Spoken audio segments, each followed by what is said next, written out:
27 फरवरी 2026 की सुबह लगभग 6 बजे का समय गाजियाबाद के लोनी इलाके की अशोक विहार कॉलोनी में सब कुछ बिल्कुल सामान्य नजर आ रहा था।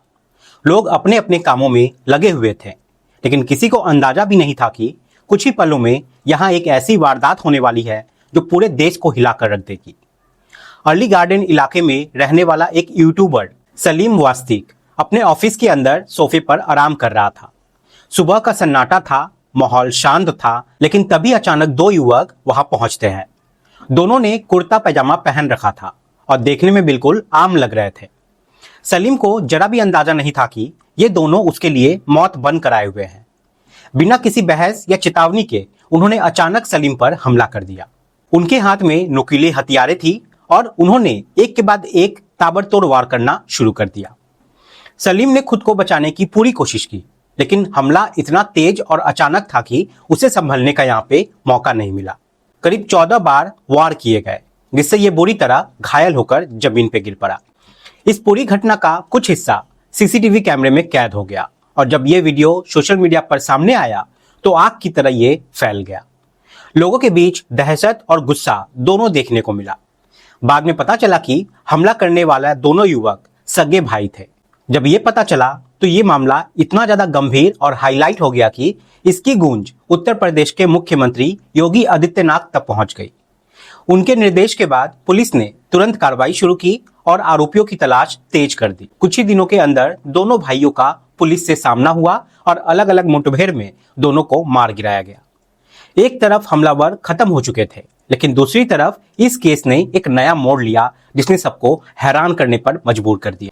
सोशल मीडिया पर वायरल हो रहे वीडियो में एक व्यक्ति बार बार इस वीडियो को देख रहा था। उसे उस चेहरे में कुछ जाना पहचाना सा लग रहा था। जितना वो वीडियो को देखता उतना ही उसका शक बढ़ता चला जाता। आखिरकार वो सीधे पुलिस स्टेशन पहुंचता है और जो बात वहां पे कहता है उसे सुनकर पुलिस भी चौंक जाती है। वह कहता है जिस आदमी पर हमला हुआ है वे 26 साल पहले मर चुका है। यह सुनकर हर कोई हैरान रह जाता है। क्या सच में कोई मरा हुआ व्यक्ति दोबारा जिंदा हो सकता है या फिर इसके पीछे कोई बहुत बड़ा राज छिपा हुआ है? पुलिस इस दावे को हल्के में नहीं लेती और तुरंत जांच शुरू करती है और जैसे जैसे जांच आगे बढ़ती है वैसे वैसे एक पुरानी खौफनाक कहानी सामने आने लगती है। ये कहानी हमें साल 1995 में ले जाती है, जब दिल्ली के दरियागंज इलाके में रहने वाला एक 13 साल का बच्चा संदीप बंसल अचानक गायब हो जाता है। 20 जनवरी 1995 का दिन था, जब वो अपने स्कूल गया हुआ था, रामजस स्कूल, लेकिन शाम तक वो घर नहीं लौटता। परिवार के लिए ये किसी बुरे सपने से कम नहीं था। उसके पिता, जो एक कारोबारी थे, अपने बेटे को लेकर बेहद चिंतित हो जाते हैं। वे हर जगह उसे तलाश करते हैं, पड़ोसियों से पूछते हैं, स्कूल के बच्चों से पूछते हैं, लेकिन कोई भी सही जानकारी नहीं मिल पाता। तभी घर के लैंडलाइन फोन पर एक कॉल आती है। फोन उठाते ही दूसरी तरफ से एक ठंडी और डरावनी आवाज सुनाई देती है। कहा जाता है कि जो मैं कह रहा हूं ध्यान से सुनो। अगर अपने बेटे को जिंदा देखना चाहते हो तो बताए गए समय और जगह पर पैसे पहुंचा देना, वरना तुम्हारे बेटे की लाश मिलेगी। अब यह सुनते ही पिता के होश उड़ जाते हैं। डर और घबराहट के बीच वे कुछ समझ नहीं पाता कि अब क्या करे। तभी एक पड़ोसी उन्हें बताता है कि उसने संदीप को स्कूल के एक टीचर के साथ देखा था। ये जानकारी बहुत महत्वपूर्ण साबित होती है। पिता तुरंत स्कूल पहुंचते हैं और उसी टीचर के बारे में पूछताछ करते हैं। तब उन्हें पता चलता है कि वे टीचर कोई और नहीं बल्कि मार्शल आर्ट सिखाने वाला एक इंस्ट्रक्टर है जिसका नाम सलीम खान है। ये नाम सुनते ही शक और गहरा हो जाता है। पिता तुरंत पुलिस स्टेशन पहुंचते हैं और पूरी घटना की जानकारी देते हैं। पुलिस मामले को गंभीरता से लेते हुए सलीम खान को हिरासत में लेती है और उससे पूछताछ शुरू करती है। शुरुआत में वो खुद को बचाने की कोशिश करता है, लेकिन पुलिस की सख्ती के सामने ज्यादा देर तक टिक नहीं पाता। आखिरकार वो टूट जाता है और अपना जुर्म कबूल कर लेता है। वो पुलिस को अब मुस्तफाबाद के एक गंदे नाले के पास ले जाता है, जहां संदीप की लाश पड़ी होती है। यह दृश्य इतना दर्दनाक था कि वहां मौजूद हर इंसान की आंखें नम हो जाती है। एक मासूम बच्चे की बेरहमी से हत्या कर दी गई थी, सिर्फ पैसों के लिए। जांच में यह भी सामने आता है कि सलीम खान अकेले नहीं था, उसके साथ एक और साथी था जिसका नाम अनिल था। दोनों ने मिलकर इस पूरे अपराध को अंजाम दिया था। पुलिस अब यहाँ पे सबूत जुटाती है। संदीप की घड़ी, उसका स्कूल बैग, टिफिन बॉक्स, सब कुछ बरामद किया जाता है। आखिरकार मामला अदालत तक पहुंचता है और 5 अगस्त 1997 को दोनों आरोपियों को उम्र कैद की सजा सुनाई जाती है। ऐसा लगता है कि अब न्याय मिल चुका है और कहानी खत्म हो चुकी है, लेकिन असली ट्विस्ट तो अभी बाकी था। साल 2000 में सलीम खान हाई कोर्ट में जमानत लेकर जेल से बाहर आता है, लेकिन वो कभी वापस जेल में लौटता ही नहीं। वे फरार हो जाता है और कुछ समय बाद ये खबर फैल जाती है कि उसकी मौत हो चुकी है। पुलिस भी धीरे धीरे उसकी तलाश बंद कर देती है, लेकिन सच्चाई ये थी कि सलीम जिंदा था। उसने अपनी मौत का झूठा नाटक रचा था ताकि वो कानून से बच सके। इसके बाद वो अलग अलग शहरों में छिप कर रहने लगता है, कभी हरियाणा, कभी मेरठ, कभी मुजफ्फरनगर। उस समय सोशल मीडिया का जमाना नहीं था, इसलिए अपनी पहचान छिपाना उसके लिए आसान हो गया था। समय बीतता गया और आखिरकार उसने साल 2010 में गाजियाबाद में एक नई जिंदगी शुरू की। उसने अपनी पहचान बदल ली, मौलवी बन गया, लोगों को नमाज पढ़ाने लगा, शादी कर ली और एक सामान्य जिंदगी जीने लगा। लेकिन किसे पता था कि ये शख्स जो बाहर से एक आम इंसान दिखता है, उसके अतीत में इतना बड़ा राज छिपा हुआ है और यही राज एक दिन फिर सामने आने वाला है। अब तक आपको ये साफ हो गया होगा कि जिस शख्स को दुनिया सलीम वास्तिक के नाम से जान रही थी, उसका अतीत कितना खौफनाक था। लेकिन कहानी का सबसे बड़ा खुलासा अभी बाकी था।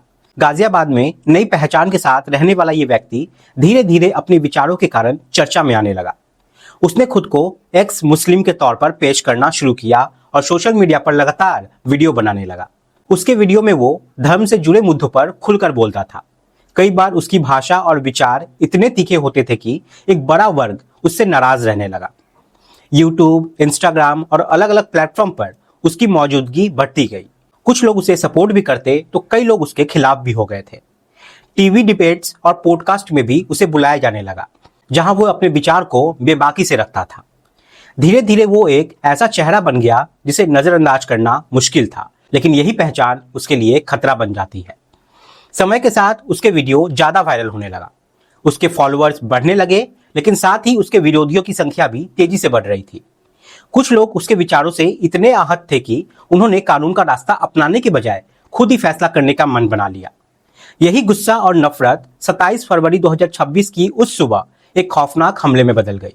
अमरोहा के सैद नगली इलाके के रहने वाले दो सगे भाई गुलफाम और जिशान लगातार उसके वीडियो देख रहे थे और धीरे धीरे उनके मन में उनके प्रति नफरत भरती जा रही थी। उन्होंने तय कर लिया था कि वे खुद ही इसे सजा देंगे। अगर वे चाहते तो पुलिस में शिकायत कर सकते थे, कानूनी रास्ता अपना सकते थे, लेकिन उन्होंने कानून को अपने हाथ में लेने का फैसला कर लिया। और फिर जो हुआ उसने पूरे देश को हिलाकर रख दिया।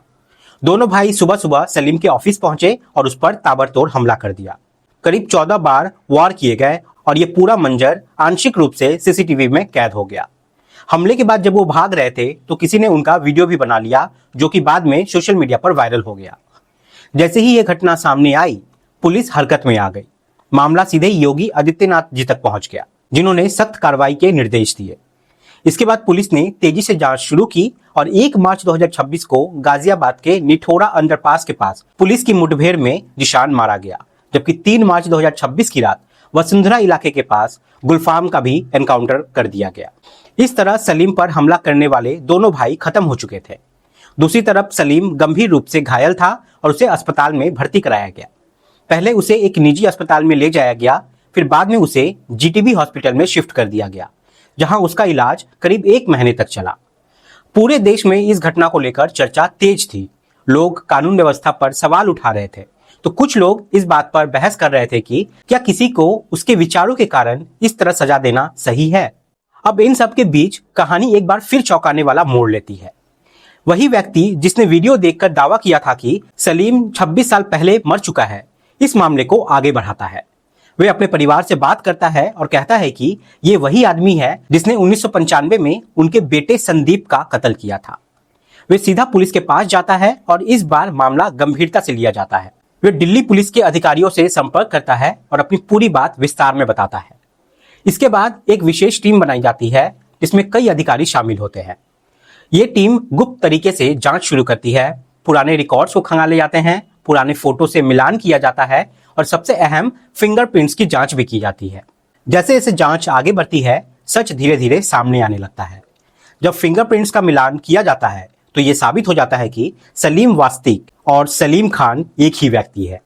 यानी जो आदमी 26 साल पहले एक मासूम बच्चे की हत्या के मामले में सजा काट रहा था, वही आज नई पहचान के साथ सोशल मीडिया पर एक्टिव था।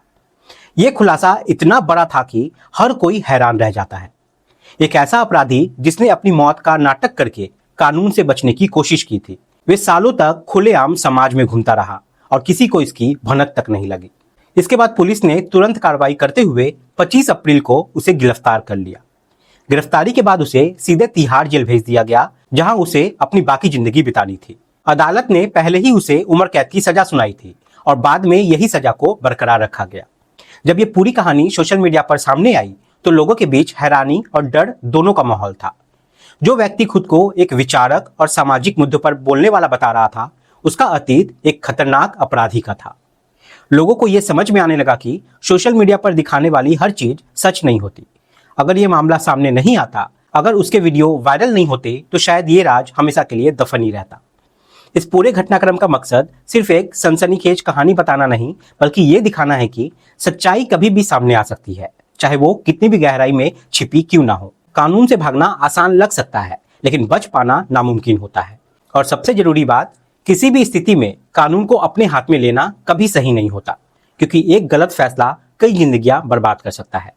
इसलिए सतर्क रहे, जागरूक रहे और सावधान रहे। जय हिंद, जय भारत।